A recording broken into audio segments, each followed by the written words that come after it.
নরোত্তম চিৎকার করে ঘুম থেকে উঠলেন, তখনও পাক পাকালি ঝাঁকি নাই, বৃক্ষ লতা গুল্ম ওরাও যেন নির্জীব হয়ে আছে কিছুটা সময়ের জন্য। চারিদিকে গুটে গুটে অন্ধকার, কোন মনুষ্য জাগে নাই, তারা নীরবে নিবৃতে সবাই সুখে শয়ন করছে। নরোত্তম ছুটছেন পদ্মার অভিমুখে, সকল বৃক্ষলতা গুল্ম, ওদের তো বাক নেই, ওরা যেন ভাবছে আরে আমাদের যদি চলার শক্তি থাকতো, আমরা তো এক জায়গায় রুদ্রে পুরি বৃষ্টিতে ভিজি, আমাদের যদি চলার শক্তি থাকতো আমরাও ছুটতাম আজকে সেই প্রেম লাভের জন্য। মারে এই দুটো চরণ পেয়ে যারা সাধু সঙ্গে এলো না, ভাগবতে এলো না, ভগবানের শ্রী মন্দিরে এলো না, ভগবান দর্শন করতে এলো না, তাদের আর বৃক্ষ জন্মের মাঝে কোনো পার্থক্য আছে?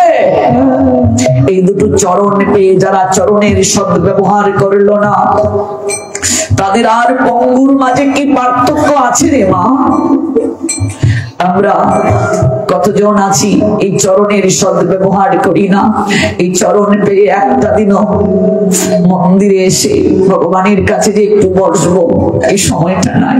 ভগবানের ঘরে অনেকে দেখবেন শুধু যায় আর আসে, এত শীঘ্র এত তারা, সব জায়গায় সময় আছে, শুধু ভগবানের কাছে একটু বসতে সময় নাই। অনেকে ভাগবতে আসবে, বসবে না, এদিক ওদিক ঘোরাফেরা করবে, একটু দাঁড়িয়ে চলে যাবে, একটু বসবে না, একটু ভগবানের কাছে বসা, একটু আসন করে ভাগবতে বসা, একটু স্থির হয়ে একটু শ্রবণ করা, এই সময়টা নাই।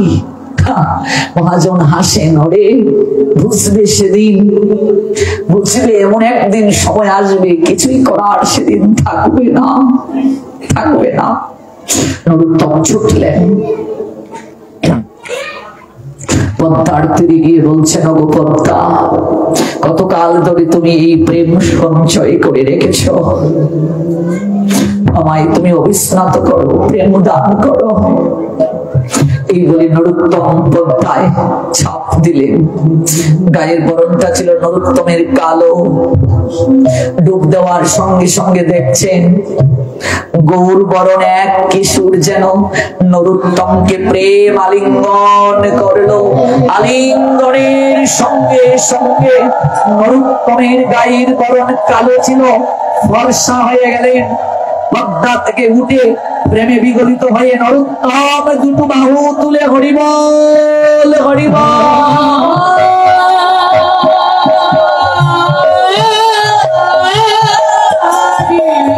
হরিবল বলে নৃত্য করছেন। নরোত্তম গায়ের বরণ কালো ছিল, প্রেম লাভে আজ তিনি শ্যামল সুন্দর হয়ে গেলেন। গৌর বরণ তার হয়ে গেল গায়ের বরণ। পাশে একটা তমাল বৃক্ষ ছিল শুকনা, ওই বৃক্ষটাকে প্রেমে বিগলিত হয়ে জড়িয়ে ধরলেন। আপনারা কেউ গিয়েছেন কিনা আমি জানি না, ওই রাস্তায় গিয়েছো বাবা? প্রেমতলা নামে একটা জায়গা দেখেছেন তো? ওই প্রেমতলায় দেখবে একটা বৃক্ষ আছে, স্নান করে ওই বৃক্ষটাকে আলিঙ্গন দিতে হয়, নিশ্চয়ই আপনিও দিয়েছেন। ওই বৃক্ষটা শুকনা ছিল। নরোত্তম যখন স্নান করে প্রেম লাভ করে দুটো বাহু তুলে হরিবল বলে নৃত্য করছে, তখন ওই বৃক্ষটাকে প্রেমে বিভোর হয়ে এসে আলিঙ্গন দিলেন। সঙ্গে সঙ্গে শুকনা বৃক্ষটা জীবন্ত হয়ে উঠল। এই হলো আলিঙ্গনের মহিমা। এই জন্যই প্রেমালিঙ্গন, শুকনা বৃক্ষটা জীবন্ত হয়ে উঠল। প্রেমালিঙ্গনে অভক্তের চিত্তে প্রেম লাভ হয়। মরুভূমির মতো যার হৃদয়, তার মাঝেও প্রেম সিঞ্চন হয়। আজও সেই জায়গা আছে, যে জায়গার নাম প্রেমতলা। কালীর সাক্ষী হয়ে বৃক্ষটা দাঁড়িয়ে আছে। আজকে যারা এই লীলা শ্রবণ করলেন, নরোত্তম দাস ঠাকুর আজকে আবির্ভাব তিথি, জন্ম তিথি। যদি কোনোদিন যান রাজশাহীতে নরোত্তম দাস ঠাকুরের ধামে, আজকে এই লীলাটা, এই পাঠটা আপনাদের মনে হবে। যখন আপনারা স্নান করতে যাবেন পদ্মায়, ওই তিথিতে স্নান হয়, যখন ওই বৃক্ষটাকে জড়িয়ে ধরবেন, আজকের এই কথাটা মনে হবে। এই জন্যই ধামে যাওয়ার আগে ধামের মহিমা জানতে হয়। গৌর আমার যে সকল স্থান করিলা ভ্রমণ রঙ্গে, সে সকল স্থান হেরিব আমি প্রণয়ী ভক্ত সঙ্গে। যারা প্রণয়ী ভক্ত, যাদের প্রেম ভক্তি আছে, এরকম ভক্তের সঙ্গে ধাম দর্শন করতে হয়। নরোত্তম প্রেমে বিগলিত হয়ে যখন বৃক্ষটাকে জড়িয়ে ধরলেন, শুকনা বৃক্ষ জীবন্ত হয়ে উঠলো। দেখো প্রেমের কি মহিমা, শুদ্ধ ভক্তের কি ক্ষমতা। কালের সাক্ষী হয়ে বৃক্ষটা আছে, নরোত্তম সদামে চলে গেছেন লীলা সংবরণ করে, কিন্তু বৃক্ষটাকে জীবিত রেখে তিনি অনন্তকাল ধরে জগৎ জীবকে জানাচ্ছেন, দেখো এটি প্রেম তোলা, এখানেই প্রেম গৌর হরি দিয়েছিলেন, পদ্মায় সঞ্চয় করে রেখে গিয়েছিলেন। ওই প্রেম আজও মানুষ লাভ করতে পারে। আমাদের সেই চিত্তে ভক্তির কখনো যথার্থতা নেই বলে আমরা আলিঙ্গন দিয়ে আসি বৃক্ষকে, কিন্তু আমাদের প্রেম হয় নাই। ওই বৃক্ষকে স্বয়ং নরোত্তম আলিঙ্গন দিয়েছিলেন। নিত্যানন্দের অভিন্নতম সেই নরোত্তম দাস ঠাকুরের আজকের আবির্ভাব তিথিতে আমরা প্রেম ভক্তি অঞ্জলি বিনম্র শ্রদ্ধা নিবেদন করছি। সেই প্রেম ভক্তির মহাজন নরোত্তম যেন আমাদের একটু প্রেম দান করে। আমরা সংসারের বিষয় অনলে দিবানিশি করছি, আমাদের চিত্ত মরুভূমির ন্যায় হয়ে গেছে, আমাদের চিত্তে প্রেমের বড় অভাব। প্রেমহীন জীবন মহাপ্রভু জানালেন কাঙ্গালের জীবন। যে এই মনুষ্য জীবন লাভ করে প্রেম লাভ করলো না, কৃষ্ণ প্রেম যে লাভ করলো না, তার মতো দরিদ্র কেউ নাই। প্রেমহীন জীবন, দরিদ্র জীবন। এই জন্য গৌরাঙ্গ সুন্দর জানালেন, দাস করি ব্যাপন মুড়ি দেহ প্রেম ধন। আমি বিক্রি নিজে হয়ে যাব। মহাপ্রভু জানলেন, আমি সারাদিন তোমার বাড়ি কাজ করে দেব। বৈষ্ণবকে বলছেন, সারাদিন তোমার বাড়ি কাজ করে দেব। হে বৈষ্ণব ঠাকুর, দিন শেষে সন্ধ্যা বেলা একটা তো মাইনা দিতে হয়, আমাকে বিনিময়ে একটু প্রেম ধন ভিক্ষা দিও।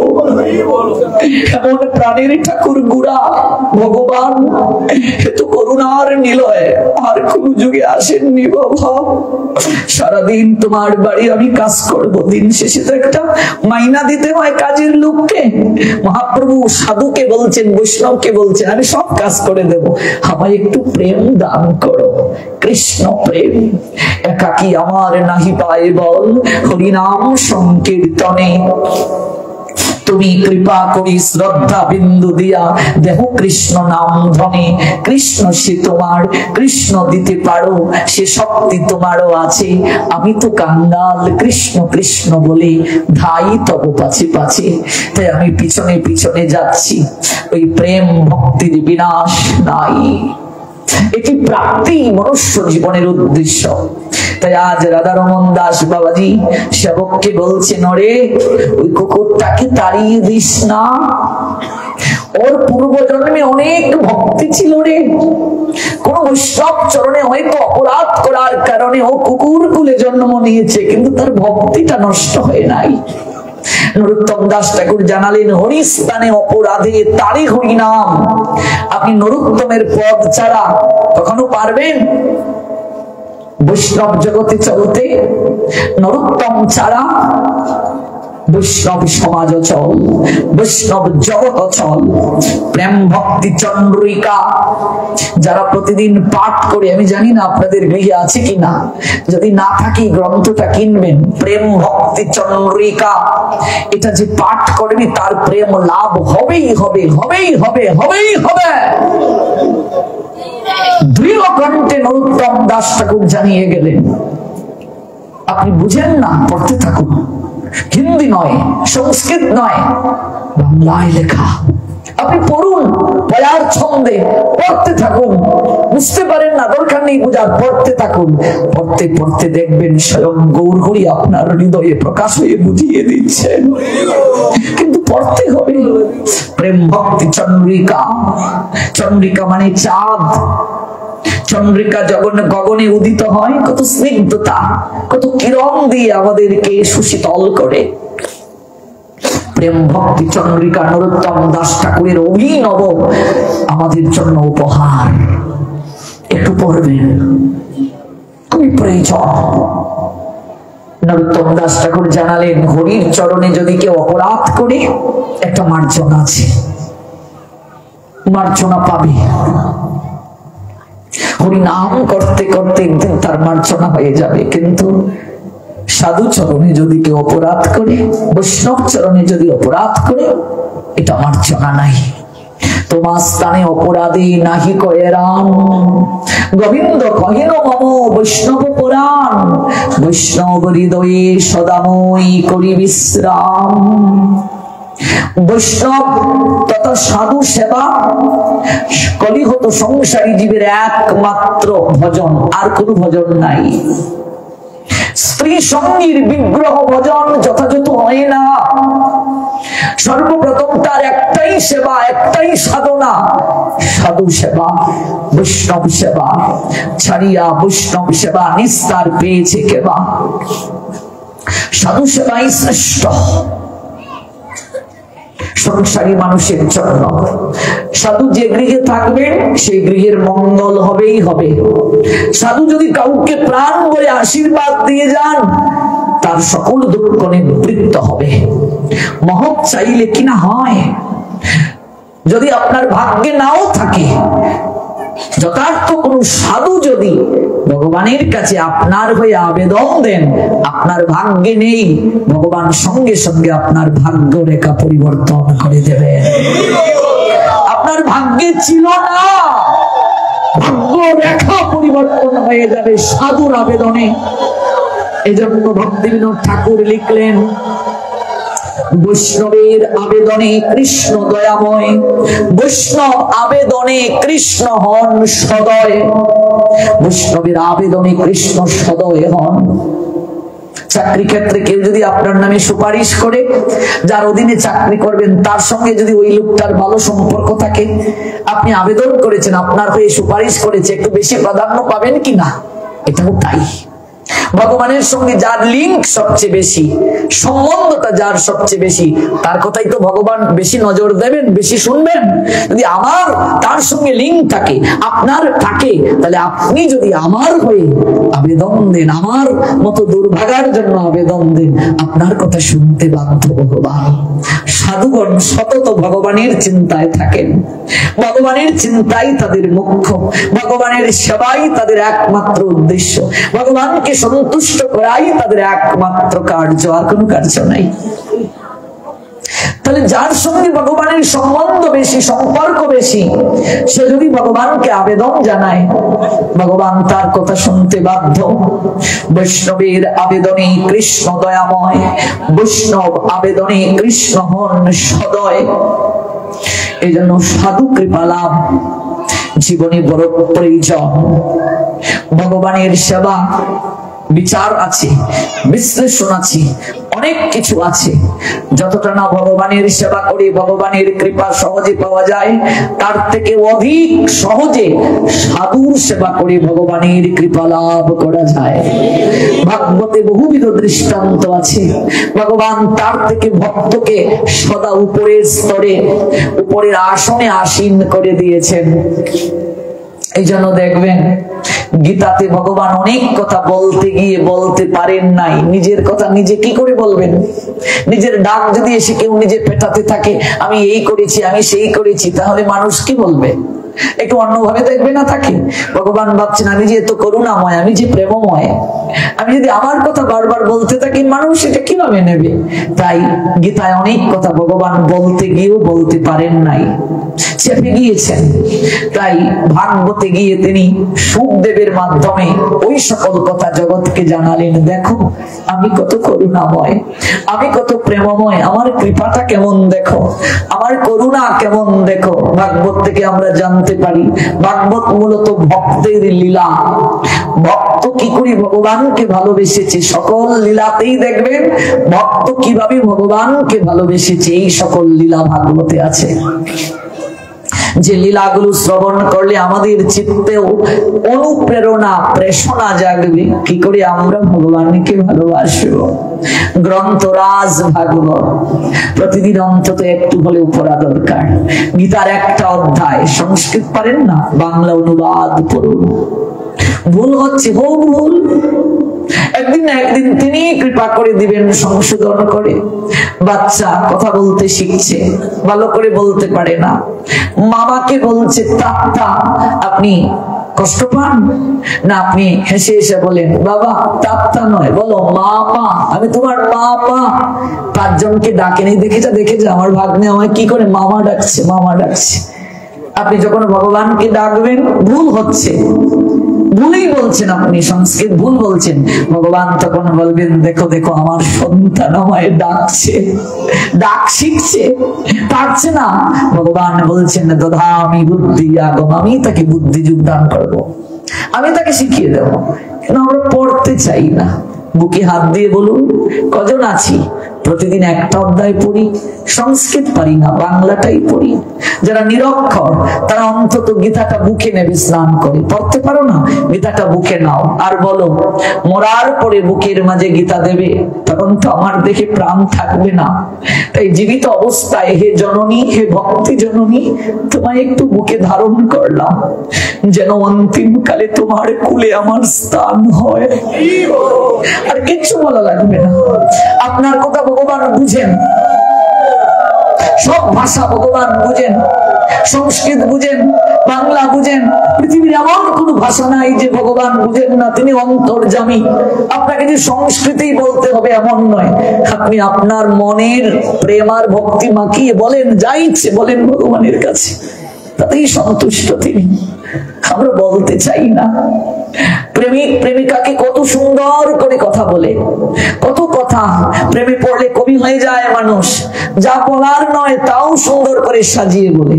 কিন্তু গোবিন্দের একটু ঘরে গিয়ে 2 মিনিট বসবো, তখন সময় নাই, দৌড় শুরু করছি।